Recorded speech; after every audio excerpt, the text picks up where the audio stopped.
Welcome back to Off Ball Takes. This is your host, Yarby Laws, and this is my co-host, Christopher Wells. We appreciate all the support on our recent content. And before we do get started, please don't forget to like and subscribe and follow us on Instagram and TikTok at the OBT Podcast for more content and updates. Yes, we are here, and it's come down to this Game 7 of the NBA Finals, Sunday at 8 o'clock between the Pacers and the Oklahoma City Thunder. After the Pacers won a Game 6, a do-or-die Game 6 for them, at home in Indiana by double digits, dominated, won 108-91, was up by as much as 30 at the end of the third quarter. Once again, the Pacers continue to overcome the odds every time that people count them out. Every time that you think they're done, they end up completely flipping the script. In this game, this was probably one of their best games of the entire postseason, outside of, I guess, the Game 4, I think it was, or Game 5, Game 4, beatdown against the Cavs, right, where they were up like 40 at halftime. And for Oklahoma City, they scored 91 points. They had 60 at one point midway through the third. And it's funny because Oklahoma City initially in the first quarter, you wouldn't have thought it, they were up 10-2 through the first few minutes or so of the first quarter. Indiana had to call a timeout. Then Nembhard basically ties it up without Oklahoma City scoring. And then Indiana kind of just never looks back. Right. It's like a 1-point game at the end of the first quarter. And then Oklahoma City just, once again, another stinker offensive performance. As a team, 42% from the field. 27% from three, which I guess is better than the 3-point showing that they had in, I think it was Game 4. But you look around, 21 turnovers, just 14 assists, compared to Indiana, right, who had 23 assists and 10 turnovers, right? They actually, I think, had 2 turnovers for a decent chunk of the game. And they've just continued to get it done at both ends of the floor, right? I mean, offensively, they didn't shoot very well either. They actually shot worse than Oklahoma City, just like 41.3% compared to 41.9%. But they did beat them soundly in the three-point battle. +7 advantage in three-pointers, 15 of 42. That's 36%. Obviously, the key story here, Tyrese Haliburton, which actually we hadn't talked about because the last time that we recorded, it was Game 4. Right, because Game 5, you had that big Jalen Williams 40-point game, right, all-timer, right, not too many guys currently in the NBA have dropped 40 in a finals game. Most of them have been the superstars, but obviously a key pivotal game there. But then from Indiana's perspective, right, they're down 3-2 in this game. If they lose, it's over. And I think, you kind of pointed out, you expected it to go 7. Right, I think the last time we recorded, and a lot of analysts felt like, Indiana's at home, they're gonna have some role players show up. It's funny because at the during Game 5, right, you saw that Haliburton was really limited, right? He had 5 points, didn't hit a field goal, only scored off of free throws, and this game he was listed as a game time decision going in with the calf. He did play, did pretty solid, right? 14 points, 5 assists. Plus 25 in his minutes, actually the highest plus minus on the team. And the game turned where you had TJ McConnell come in and once again be kind of a backup point guard, floor general off the bench. And he did it all. He had 12 points, 9 rebounds, 6 assists, 4 steals. They had a stretch where they had him and Haliburton together. So you had more Haliburton off the ball, kind of as a decoy. And then you got other possessions from Andrew Nembhard, where in the game previously he was horrendous with the ball in his hands, right? He had 4 turnovers. There was that stretch in the fourth where Indiana had cut it to 2 in Game 5, and then all of a sudden Indiana throws the ball or turns it over 4 straight times because of the OKC defense. And you look around, Indiana once again balanced contributions from pretty much everybody, right? Obi Toppin led them in scoring with 20 points and 6 rebounds. And then after that, Nembhard with 17, Siakam with 16 points, 13 rebounds as well. He made some key plays in the first half, especially, right, to kind of put the Pacers up big. Nesmith gave him a couple of threes, right, 10 points, 2 assists, 3 rebounds. So overall, just the perfect type of response that you'd want, right? Like there wasn't probably a single guy that you would say for the Pacers played poorly outside of, I guess, Benedict Mathurin was a -18, 1 for 6. You didn't really need a whole lot from him. And then Turner offensively didn't do much, but then on the defensive end, he did have a couple of blocks um, and some other plays. And, Oklahoma City didn't really show up on either end of the floor. I mean, big part of that is Indiana defensively, right? Because in game 5, they couldn't really stop them at all. Obviously, Oklahoma City forced a ton of turnovers as well. But when you go back and watch game 5 and you saw Jalen Williams' 40-point game, in game 4 as well with SGA, there's a lot of possessions where those guys are off the ball or they're screening for each other. And Indiana just really did not have an answer for that at all. But then in this game, all that goes away, right? No one for Oklahoma City conversely really played well. In the first half, I guess SGA and Jalen Williams, had, a decent offensive performance in terms of hitting shots. But then you look and it's like SGA had 8 turnovers, which I think is the most he's had in a playoff game. And then he actually had more turnovers than field goals made. He was 7 for 15, which isn't bad, but he had 8 turnovers, minus 33. And then Jalen Williams was a minus 40, right? And these are two guys who were great in the last couple of games, right? Like people were kind of making a push that Jalen Williams could win finals MVP. But after that, then you look around, Chet Holmgren, 4 points, 6 rebounds, 2 for 9, pretty much a disaster. Lou Dort, 1 for 5 from 3. Couldn't really get any clean shots, and if he got any, they didn't go in. Caruso, 0 points, not really much there. Aaron Wiggins, Cason Wallace, nobody played well for Oklahoma City. And yeah, you get the sense that they knew that they had a game 7 at home, and we have seen in the finals, we haven't had a lot of road game 7 wins. It's not been that many. Mm-hmm. But, you just never want to be in a position where game 7, anything can happen, because throw everything that you know about these teams out the window because you don't know what to expect. Most of the last game 7s have been pretty close, right? You got 2016, right? That was the last one. Cavs Warriors. The Cavs won that one on the road, right? They won that one by 4 points. Tie game until the Kyrie 3. Before that, Spurs Heat, right? That was back in 2013. Another close game, right? That was a game I think where, what was it? It was Duncan. He had missed a point-blank shot at the rim, and then LeBron scores a jumper on the other end, right? Because if Duncan scores, it's a tie game. Instead, he misses. LeBron hits the jumper to put him up 4, and that kind of seals the deal. The game 7 before that, 2010, Lakers Celtics. Another close game, competitive game, right, that the Lakers pulled out in LA. And then before that, I believe it was 2005. That was the Spurs Pistons game 7.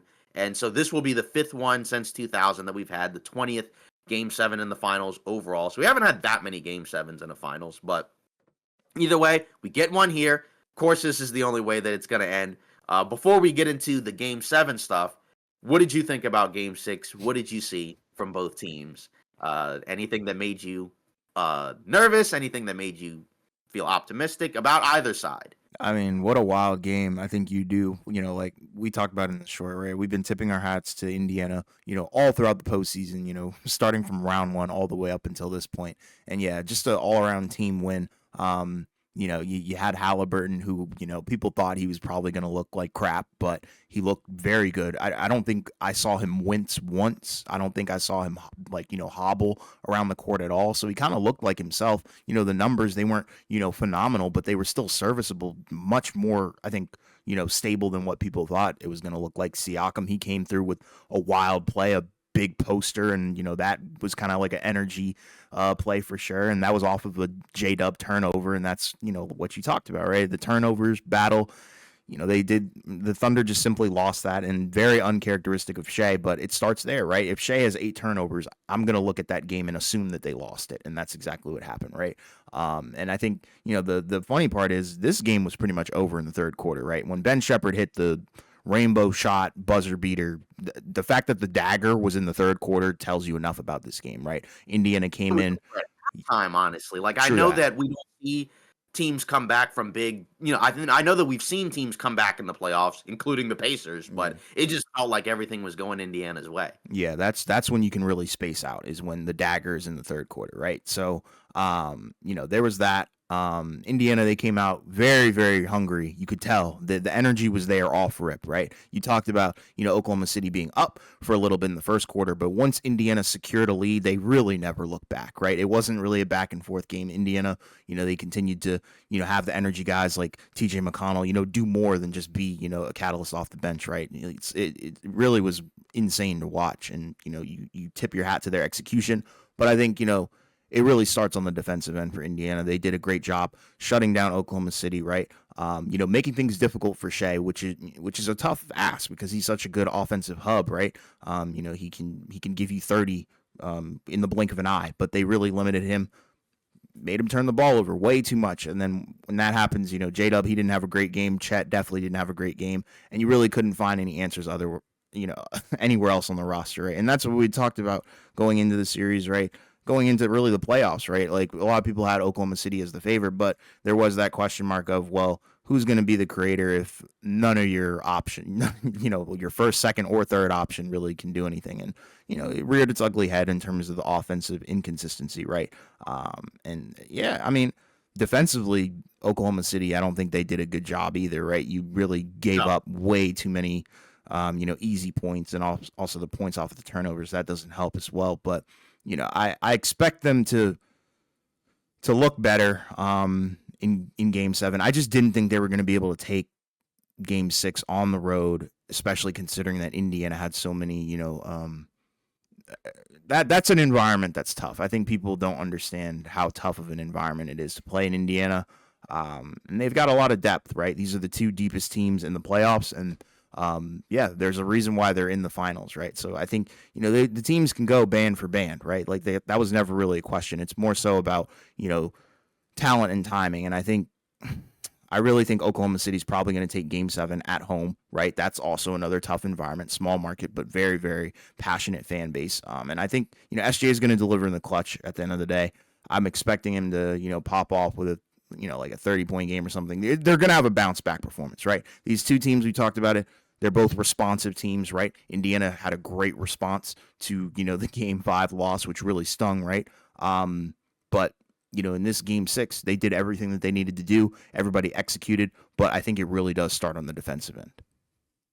Yeah, and that's the thing for Indiana, where that's kind of a big part of outside of, just the overall resiliency in terms of their comebacks. Like the big turnaround for them that's kind of propelled them to this finals run to get here is the defense has been so much better, because last year they were not really a good defensive team at all, right? Where you would kind of see games where it's like, oh man, if they can get some stops, they could actually, be really good. And they still got to the conference finals. And now, since that point, that turning point, January or so, they've been on a string defensively. And it's funny because like you look at their roster, and unlike Oklahoma City, you don't see guys that will probably ever be mentioned as all NBA level defenders. It's like what we talked about with Dallas last year, where not really anybody that's considered an all NBA defender, but a number of quality defenders who by and large know what they're doing, when to do it, how to rotate, how to help, and pretty much everything. And, Oklahoma City in the previous two games, right? Well, Game 5, actually more so, not too much in Game 4, but in Game 5, right, Oklahoma City did a really good job at being able to get into the paint with either Jalen Williams or SGA, and then find ways to, drive and kick, or, dribble, penetrate, get to the rim, get to the free throw line. And Indiana's took that away. And then, like we said, conversely for Oklahoma City, one, just the offense that was bad, the defense was bad too. Where, again, you give credit to Indiana for kind of figuring out and finding the holes in Oklahoma City, if there are any, to attack, right? Getting Siakam on these smaller guys and finding ways to score. TJ McConnell getting to his spots right in the mid range or at the rim. How about Being Nemhard? able to, yeah, Nemhard as well, Yeah, right? yeah, he was balling, man. Exactly. Yeah, exactly. And like, Unsung hero. right. And, for him, right, obviously for much of the series, he's been the main guy on SGA. So it's like what you kind of get offensively from him in a lot of these games is a bonus. They didn't quite do as much of the full court pressure, picking up everybody. And that's probably because you need legs in order to kind Exactly. of be able to get some of these guys to hit shots. But it didn't matter because defensively, they were still causing and creating a ton of problems. And for Haliburton, this is kind of the best case scenario because he only played 23 minutes, right? He didn't really have to play much in the second half. So good for him. So now you still get another 2 days off. Obviously, you have to travel to Oklahoma City for game 7. And then, like I said, anything goes. So, kind of looking at it from Indiana's perspective, there's probably not a whole lot of pressure for them because, again, nobody expected them to get to this place. Most people still expect Oklahoma City to win. So they can kind of just get in there and play their brand of basketball. But obviously, Oklahoma City at home, that's where they've been at their best. And that's where it might be a tough game. They were able to take one in Oklahoma City, but now they're going to have to take another one. And I expect that this one will be much closer because we've had game 7 blowouts or, not too competitive games in the earlier rounds in the last several years. But in the finals, the last several have been close. So I expect this one to be close. Probably going to be somewhat of an ugly game. It usually is. Mm-hmm.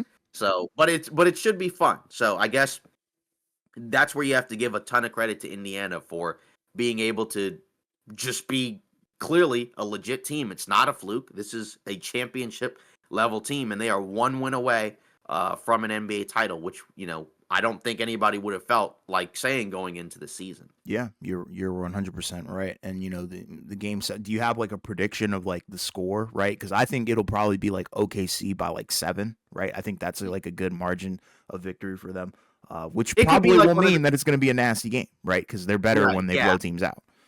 Yeah, Vegas has them as like 8.5-point Okay. favorites. I'd Sounds say about right. probably somewhere around that where we might see a back and forth game for like 3.5 quarters, and then like the last 5 minutes of the game probably determines that OKC forces some turnovers and puts it away. But I expect it to be a close competitive game. But Indiana can go in there and win, especially if Oklahoma City defensively doesn't show up like they did in this game, because that's their bread and butter, right? Because offensively, they haven't been that great outside of, a couple of games. Yeah.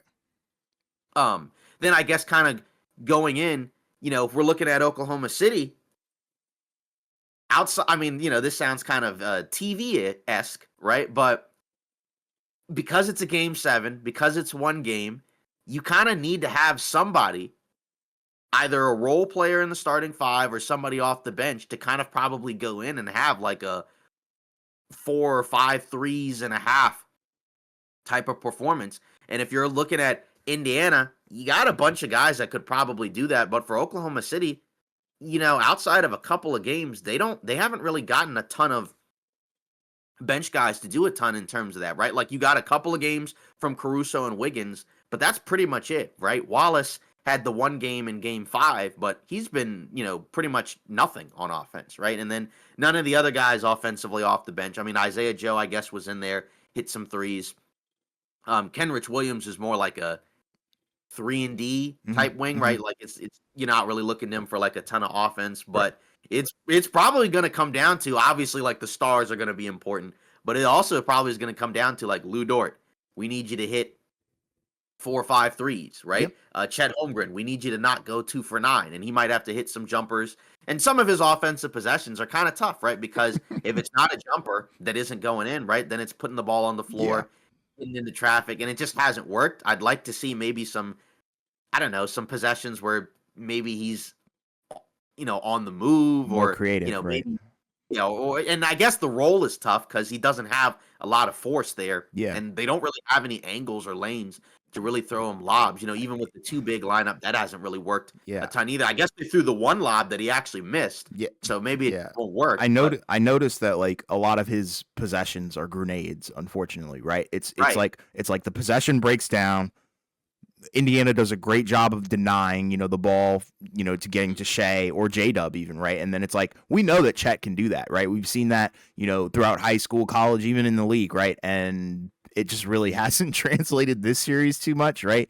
Right. And when it does work, it's beautiful because one of his buckets was actually really smooth, right? It was like a nice little spin move lay right at the basket. And, I'd like to see more creativity from him in terms of that, but it is tough when it's the end of the shot clock and you kind of do need to get a shot up, right? So Right. it is hard watch sometimes, I would say. Yeah. Whereas with Indiana, you can see like a bunch of guys just having a game like that. I mean, just about every other game. Like when you when you look at the two teams, I think differential wise, I think after this game, Oklahoma City's only +5 So the teams have basically almost been even through the 6 games. But even when you look at the bench, like even in some of the games that Indiana lost, right? Like you'd still have somebody like a Obi Toppin or a McConnell or somebody like that having a decent game right off the bench. Whereas like Oklahoma City's bench, you got like I said, a couple of games from Caruso and Wiggins, but no one else really outside of that.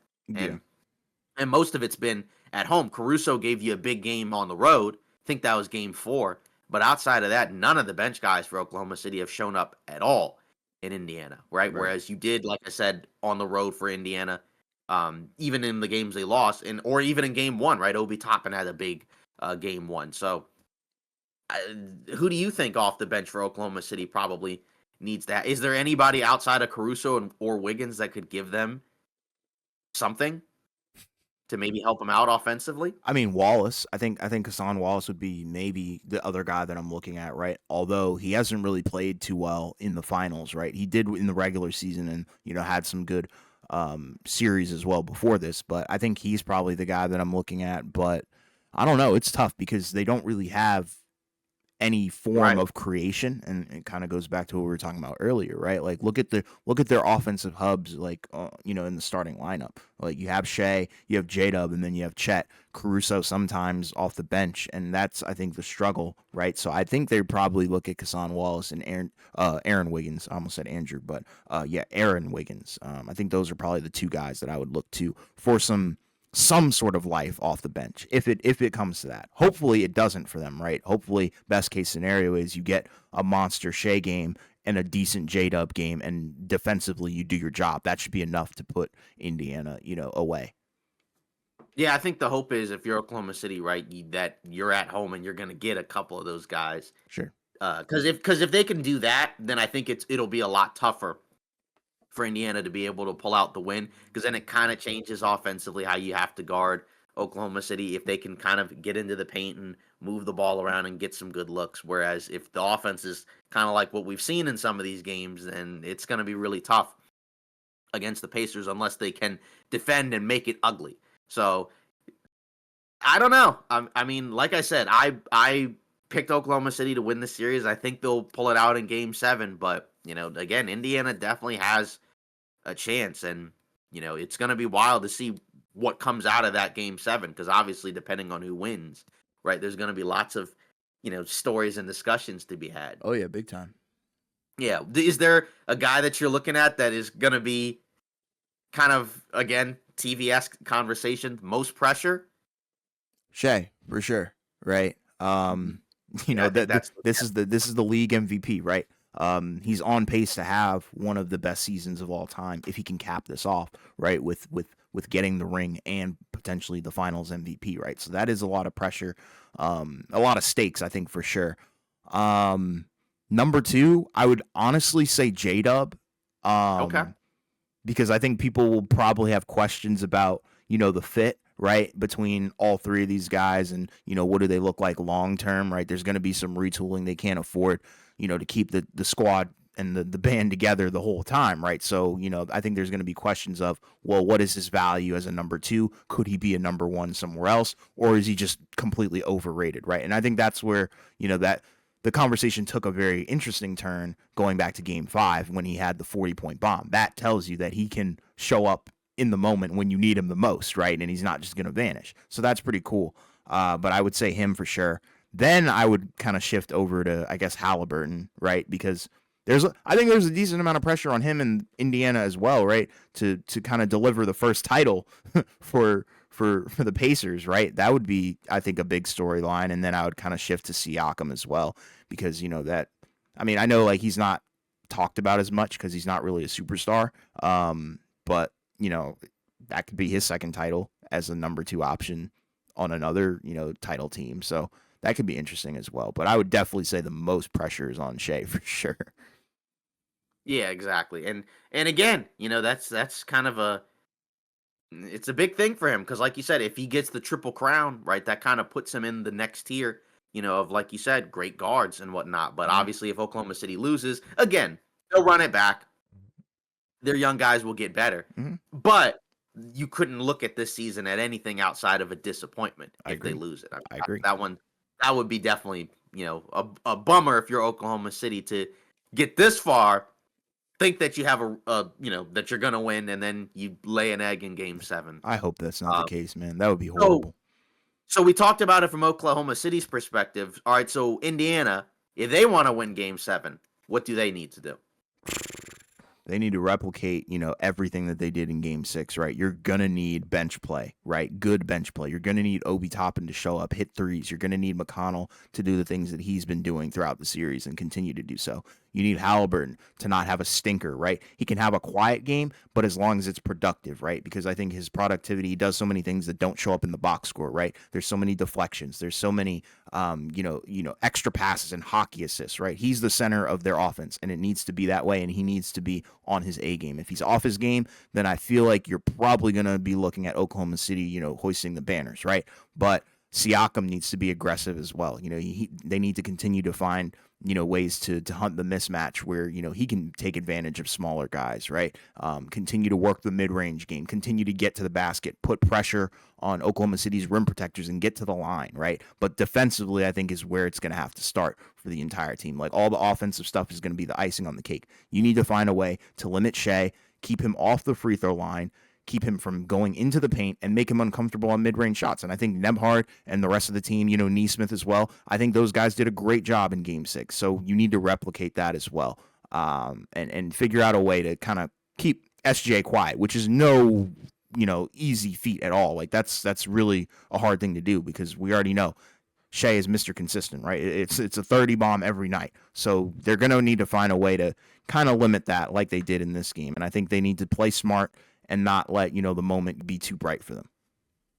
Yeah, defense, I would say is definitely the key for both of these teams, right? Because for Indiana, at the beginning of the second half, right, Oklahoma City, you could tell tried to make a comeback, right? Because they had a stretch where they cut it, I think, to 18 or whatever it was. But the first half of that third quarter, neither team scored, right? So, like, for as great as Oklahoma City was defensively, Indiana was just as good, right? And then I believe Haliburton, he scored where it was like a give and go layup off of with him moving off the ball, and then that kind of broke the drought for both teams. And so if Indiana, if their defense shows up again and they kind of do what they've been doing in terms of stifling Oklahoma City with turnovers, being physical, which is a big key for them, right? Because even in the games where Oklahoma City's played well, Indiana has played a very physical style of defense, right? How does the officiating look? Which I don't usually like to say that, but just in general, are we going to see a game where they kind of just let a lot go, and both teams are kind of allowed to do whatever they want? Because you would think that's a game that probably favors Oklahoma City a little bit more. But either way, we know regardless of the officiating, OKC can have some pretty ugly stretches on offense, right? Because we've seen it multiple times, time and time again. And like I said, that's I think what it's going to come down to. And Indiana, like I said, defensively, that's been their key in this series, just like Oklahoma City. So if their defense shows up on the road, then they're going to get it done. But like I said, I think Oklahoma City will win Game 7 and cap off this season. Me too. With a championship. But you can't count out Indiana. Yeah, you can't.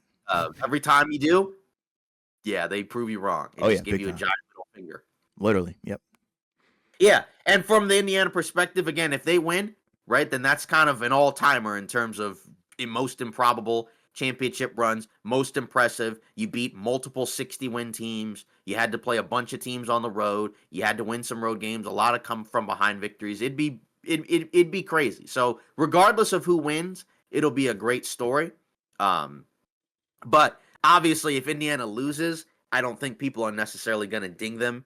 But again, ideally, you want to get it done, either team, because there's no guarantee that either team will be back next year. I think we all anticipate OKC, regardless, should be potentially a better team, but there's no guarantee they win the title. You could have injuries, you could have some tough matchup, whatever. All right. Same with Indiana, right? There's no guarantees they come back here either. So whoever loses the game, pretty obvious, is going to be pretty disappointed. If Indiana loses, you look at Game 4, that's probably where you lost the series. And then if you're Oklahoma City, you were up 3-2. So if you lose Game 7, or if you lose, then Game 7 is the game you're going to look at. Maybe you could go back and look at Game 1, but you were up 3-2 with a chance to close it out. So if they lose, then you didn't show up in a game 7, and it's going to be a long offseason for them. Yeah, I think going back to the part where you said, people wouldn't look at Indiana differently, if they did lose. I think that's true, only depending on how they lose, right? If they lose, in a close fashion and it's like, all right, you just weren't as good as Oklahoma City, right?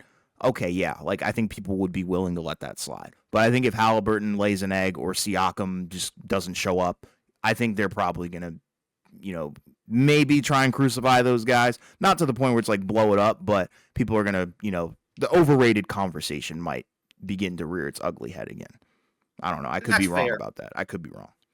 Yeah, and that's fair because when Indiana lost game 4, game 5, whichever game it was where Haliburton was really awful. That was game 5. Yeah. That was 5. Yeah. Right. Then that's when kind of, obviously he was hurt. He still played in this game and looked solid, right? But that's kind of when all the vultures come out, right, to kind of get on him. Because again, right, there's been a conversation and a narrative about him because you have people on one side who's like, this guy's a top 10 player. Then you got the other side that's like, this guy is not a superstar, right? Not anywhere in that class. We talked about it, right, where we're like, probably like, if he's top 10, then he's like 10. And if he's not, then he's like 11, 12. Because we've said this many times, right? Like because I've said like there's more than 10 top 10 guys. Like if you think about it, how much better is like the 7th best guy versus like the 10th, 11th best guy, right? Like that was not the case 10, 15 years ago, right? Yeah. But now, once you get past the top guys, it's a lot closer, right? I mean, you look at the player rankings in a lot of articles, right, where the top 3 pretty much universal for the most part, and then after you get out of that, then it kind of just swings. Or you could say maybe top 5 is universal, right? But once you get, like I said, to that 6th spot or lower, then everybody's lists look very different depending on who you ask, right? Because we've seen some where you'll have like a LeBron or a KD like outside of the top 10, right? You'll have somewhere like they're in the top 10, right? You'll have somewhere like Steph is like 5 or 6. You'll have somewhere he's like 8 or 9. Like a Mitchell for some might be in the top 10. And then for others, he's like 12, 13. So a lot of that going on. But for the Pacers, again, as we've said, win by commission, right? It's a shared win by committee type of victory, right? Where everybody plays a part. You don't have usually one guy having like crazy offensive performances. So that's how they're going to win. They're going to have a balanced contribution from a bunch of guys on both ends of the floor. For Oklahoma City, it's probably going to be tough for them to win if you don't get at least a really good SGA or J-Dub game where like one of them has 30 plus. Like you're probably going to at least need that in addition to some of these other guys showing up because they just, they don't have the same level of, even though they are a deep team as well, it feels like their offensive firepower off the bench has not been able to match Indiana's, which was the argument for Indiana being able to win this series, in addition to their improvements defensively. Yep. So now I guess we get into some other news around the NBA. We did have kind of a surprise, right, where this had been talked about, I guess, by some people covering the team, but they weren't really sure when it was going to happen. But it sounds like that the Los Angeles Lakers are going to be sold, right, to Mark Walter, right, who I guess runs the Dodgers, right, the the LA Dodgers, for $10 billion, right? So from the Buss family, it sounds like Jeannie Buss will still have some level of control. They're still going to have some percentage of ownership, but the majority is going to go to him. And obviously that, can kind of change a bunch of things for them, right? Because whenever you change ownership, right, usually you're going to have a lot of changes in every other facet as well, right? Because I guess when the Dodgers changed ownership, right, the same thing happened because they were kind of they just existed. They were just there, right? But then all of a sudden they come in and then all of a sudden they're spending a ton of money on everything. Now in baseball, it's different because there's no salary cap. But the argument here is that maybe we'll see some more modernization from the Lakers, right? Maybe you'll get, because everybody's talked about that they don't spend a lot of money on stuff, right? Their ownership isn't as wealthy as some of the other ones. So in some of the areas where hiring coaches or hiring trainers, right, or practice facilities, or things like that, right? They don't necessarily spend quite as much, and there's also a lot of, I guess, personal ties, right? In terms of a lot of the people who are hired, right? Like it's people who have ties to the Lakers. They used to play for them. They have certain relationships, right? But all that could probably change from here on out, right? So you got the combination of that plus the Luka trade. You're probably set for a while now, right? Hmm. And we'll see where it goes and see what he does. But it'd be kind of hard to imagine that there wouldn't be at least some level of change. And it was kind of surprising that the reporting said that, yeah, she still has the main decisions. Obviously, we heard that about Mark Cuban, and that didn't necessarily work out there. But, for the Lakers, for the Buss family, it's a no-brainer, right? Because like a lot of these other teams that we've seen, you're cashing out when you have a ton of money that's being offered. It's kind of hard to say no to $10 billion, right? Most people wouldn't turn that down. So you get this opportunity to cash out with the new media deal. Obviously, the Luka trade, right, kind of brings back some new value to the team, right? Whereas before, you would have just kind of assumed LeBron and AD would just ride it out, and then that's it. Hmm. And then now you have this. So pretty wild, I would say. So it'll be fun to see what they kind of do with that. As a Laker fan, I would say I'm pretty hyped about it. Again, we'll see, like I said, where it goes from here. But this is a big deal, right? This is the biggest sale of any sports franchise ever. And you kind of assume for a while that it may just not be sold anyways, because right, they've had that since 1979. Yeah, man. When Dr. Jerry Buss bought it, he bought it for, I think now it would equate to like 300 Yeah. something million. It was like for that time, that would be a low amount. But if you're talking about 300 million now, that would not be enough to buy any No, NBA team, not at all. right? Like at that point, if you offered it, they would just probably laugh and just walk away. May Yeah. not say anything at all. Yeah. So this is a big deal from a ton of perspectives. But for one of the biggest brands in the world as a sports team, you want really good ownership, right? Because we saw with the Clippers, right? They were kind of a joke before they got the new ownership. And even though it hasn't led to a championship, right? They do have a new arena. They have, a pretty good front office, right? And coaching staff. They're a much more respected team. And so if you transfer that and put that in the realm of the Lakers, right, which is a much bigger brand, that could do a lot for you. Yeah, I think, people aren't talking about this enough. Granted, it is coming in the middle of the NBA finals, so there is that. Right. But, it's a historic purchase, right? And there's so much history rooted in it, right? You already talked about, it's bought in the 70s, and the former owner, I think it was Jack Kent Cook or whatever, like that's a big purchase, right? And the Buss family, they've had that, for a couple generations now, right? And it's just wild, to see all the moves culminating, right? And, what led up to this point. And like you said, timing is everything, really. So, with the Luka trade and new ownership coming in, I think it all makes sense, right? You're going to see probably a different way of moving, in terms of how they move and, what, they prioritize, not in a bad way by any means, but I think you're going to see more improvement in terms of that.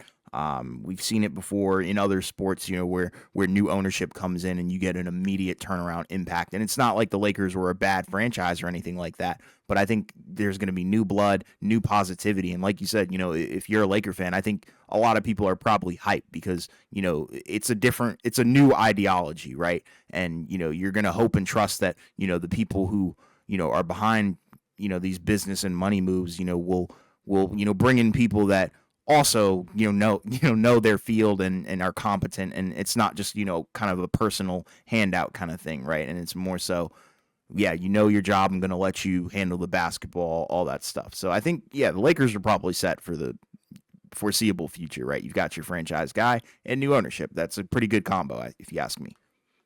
Yeah, exactly. So we'll see where that goes. And we'll see if this, kind of changes maybe their approach in terms of what they do this offseason. Because obviously, now it doesn't change what they can spend because you have a salary cap, right? It's not like baseball. But it may make them be more likely, just like now that they got Luka, to go all in. And again, who knows who's available? We assume they're going to probably go after some type of center through trade. And when that happens, we'll obviously talk about it. But yeah, that's a big deal, I would say. Yeah. Now we still haven't had a Durant trade, right? We're still kind of waiting on that. Now, there have been some reporting right? Which has come from Brett Siegel of Clutch Points, right? Where the Heat are being reported as the front runners for Kevin Durant. He says that the deal could be completed by this weekend. We don't know because, of course, um, just because this is put out there now, that doesn't mean that it's going to change. But there has been a lot of reporting that teams aren't necessarily all that into giving up a ton for him, which kind of makes sense, right? Because we know that they want to trade him, right? We know there's no real point in the Suns keeping him. And if you're another team, there's no point in giving up a ton.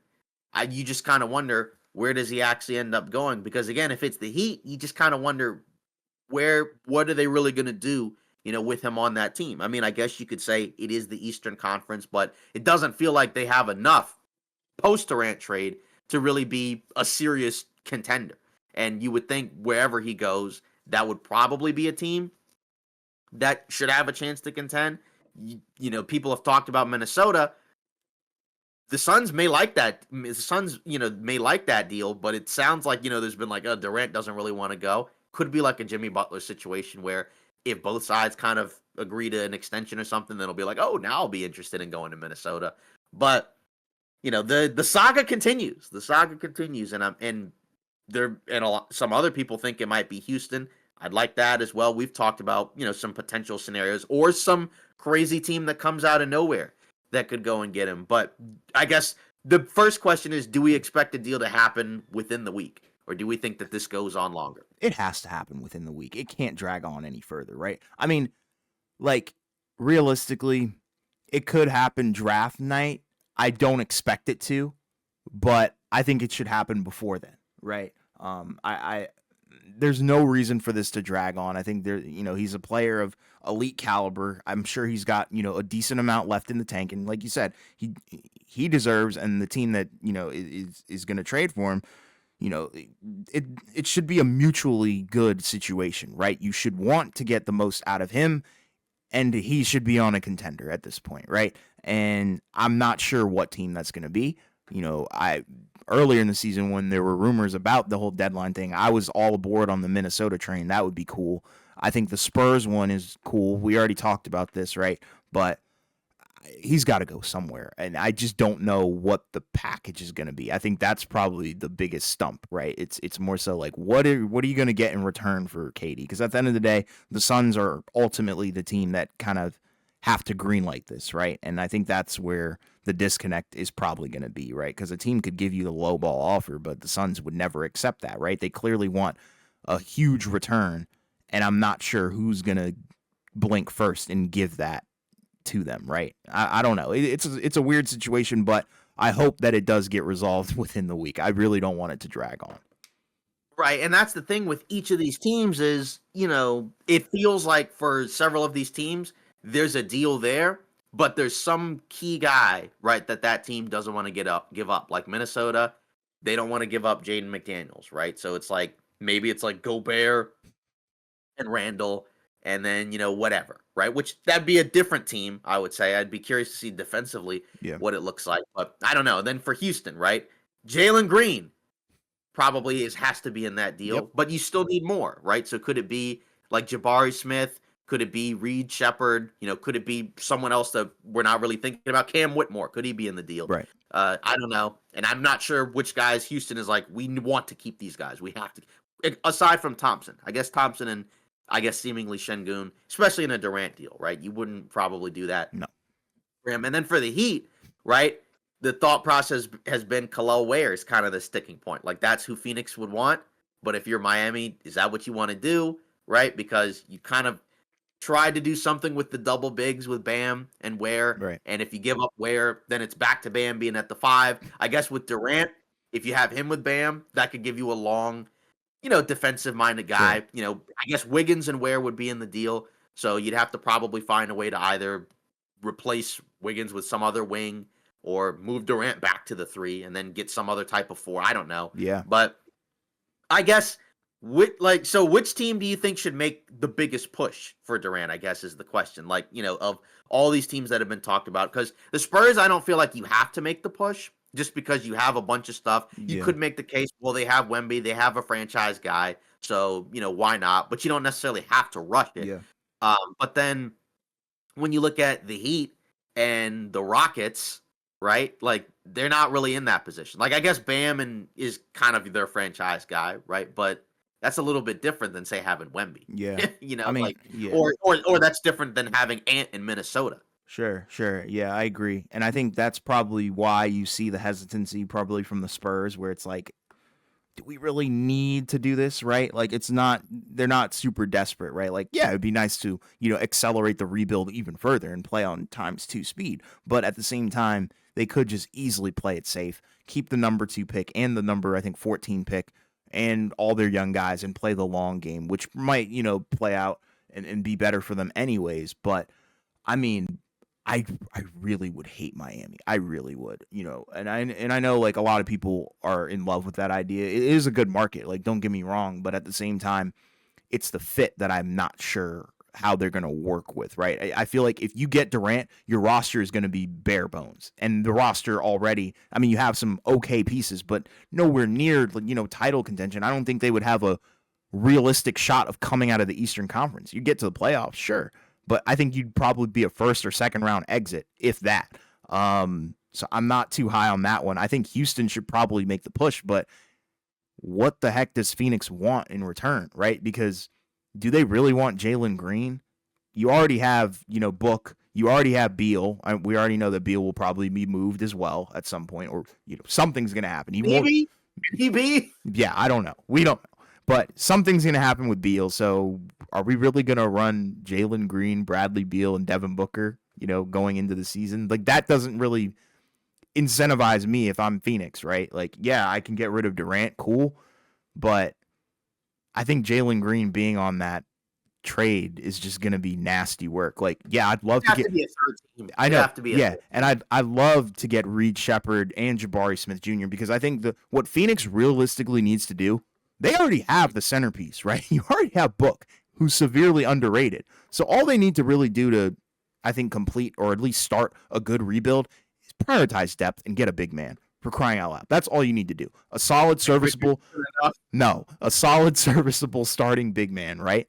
First, that's the cool that's a cool, good step, good first step. Then prioritize depth from there, right? We've seen, what that team looks like with Book at the helm and, the surrounding pieces being very good defensive, 3-and-D depth pieces, right? So I think they'll be okay. It's just a matter of how can you get there, and the first step is definitely getting rid of Durant. But you got to be realistic with who you want in return, and I just don't know which one of those teams is realistically going to, go all in. But I would probably say Houston. I think they're probably better suited and better equipped to handle, a Durant and fit him in the timeline. I guess he just kind of becomes your main offensive go-to guy because the other guys aren't quite there yet in the in a big playoff series, right? Like we saw that those guys could probably get better, but but regardless, like say for an Amen Thompson, unless he gets a jumper, it'd be kind of hard to see him as like the number one go-to option on. He'll never be that, like you said, unless he actually learns how to shoot. Right. So we'll see where it goes, but again, it's another fun wrinkle to the offseason, and it's almost here, right? Because again, Sunday is Game 7. And then just a few days after Game 7, we'll have the draft, right? Because June 25th is the draft, right? Or I guess the 25th and the 26th since they split it up into 2 days, right? Then you're going to have June 30th be the opening of the moratorium for free agency, right? So, we're going to be accelerating really quickly in terms of the schedule. We're just going to jump right into the draft and the offseason. And it's supposed to be a good one. Obviously, there may be a little bit of a letdown because it sounds like Giannis may stay put. We'll see what happens there. But, either way, regardless, there's clearly some guys that are going to get moved. And, I think we'll be ready for that when it happens. Maybe there'll be somebody that nobody's talking about that gets moved. You got to be ready for anything at this point, even with the new, especially with the new CBA. Mm-hmm. And there's probably a lot of teams that feel like if we can get this one guy, we're going to put ourselves into, the next tier. Maybe we could be the next Indiana, right? Sure thing. Who knows? Yeah. Yeah. So now, pretty much, I guess, to close it out, like we usually do, right? We'll go into our last poll that we did on IG, which basically this was in relation to the Desmond Bane Orlando trade, which we talked about in the last episode. So if you want to hear our thoughts on that, you can go to the previous episode. And it was who won the trade, and 100% of responses said Memphis won the trade, which is interesting just because, most people felt like, well, if you're Orlando, you got the best player back in the deal, right? You should probably be better than you were last season, especially if you can be healthy. But I also can't necessarily fault people feeling like, well, Memphis did get back a decent amount in terms of picks. They got a couple veterans. Don't know how much I can expect them to contribute because, KCP wasn't great last year, but maybe he'll have a bounce back year. I would probably lean towards Orlando, but I think we liked it for both teams. Mm-hmm. It's not like a scenario where we're just like, oh, yeah, Memphis did horrible. Now they're going to just be in the tank, trade Jaren Jackson Jr., blow it up. I don't think they're going to do that. I think they'll just see what happens next year. Maybe they win another 45, 47 games or whatever happens. Who knows? And then go from there and then re-sign Jaren Jackson Jr. and build around him and Ja. Yeah, I looked at it more as like a win-win, right? I liked it from both perspectives. I think, Desmond Bane, we already talked about it. You're higher on him than me, but at the end of the day, he kind of gives you exactly what, Orlando has been longing for a while. I think the only tough part about the trade is you gave up a lot of draft capital. Like you really did. Like that's a lot for a player who's not, necessarily a superstar, but could definitely be, your third option and give you a much needed boost on the offensive end. So I'm not really mad at it at all from Yeah, either of those teams' right. perspectives. And like we said, we've seen it from other teams where they gave up a number of picks to go out and get guys. Like we saw Minnesota do it with Gobert. We saw the Knicks do it with Bridges. And now we've seen Orlando do it with Bane. I'm sure we'll see other guys in the future get that done because we've seen, depth matters a lot more now. It's kind of hard to just kind of be like, oh, we have the best guy on the floor, so that means we should automatically win 9 out of 10 series pretty much. And that's not the case anymore, right? Especially when you watch these two teams, especially Indiana, right? Their depth has been, outside of their main guys, right? Their depth has been another big reason. Depth and defense. Yeah. Well, that's pretty much it for today's episode of Off Ball Takes. Again, if you want to join in on these polls, go to our IG at theobtpodcast.com and respond. We'll always look over it at the end of the episode. You can also leave a comment either there or at our X page or on our YouTube shorts videos or regular videos, as well as our TikTok as well. The other socials are at the OBT Podcast as well. Continue to like and subscribe to help the channel grow. We've actually gotten several subs for our last several shorts, so keep that going. We really appreciate it. And be prepared. We're probably going to live stream after Game 7 to talk about it, what it means from both teams, regardless of what happens. So hopefully people will join and we'll have a good time. And we'll see you hopefully, like I said, either in the next live stream or the next episode.